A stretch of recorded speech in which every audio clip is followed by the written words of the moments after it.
আজকাল অনেকেই না এরোপ্লেনে যাতায়াত করে, তা ফ্লাইটে যাওয়ার অসুবিধাটা কি এই প্রসঙ্গে অনেকেই আমায় জিজ্ঞেস করে।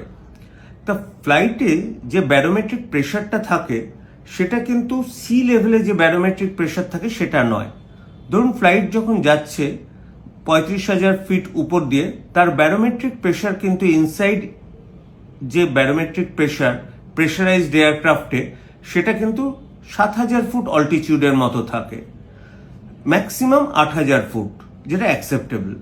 সেই ব্যারোমেট্রিক প্রেশারে নর্মাল আপনি যখন যাচ্ছেন, আপনি একটু পালস অক্সিমিটার দিয়ে দেখবেন তো স্যাচুরেশন কিন্তু আপ টু 90 হতে পারে হেলদি সাবজেক্টের। আমাদের কোনো অসুবিধা হবে না যদি 90 হয়, কিন্তু অসুবিধা কাদের হবে সেটা আসছি।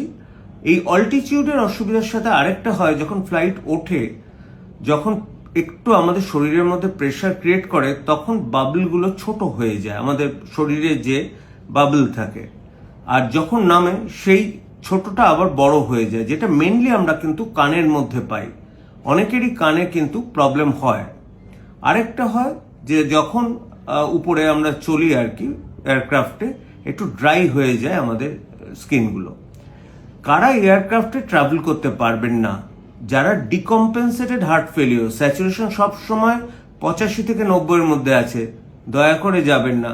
খুব খারাপ হাঁপানি, দয়া করে যাবেন না। কারণ আপনারা উঠলে শুধু আপনার বিপদ না, ফ্লাইটের যারা আছেন তাদেরও কিন্তু বিপদে পড়বেন।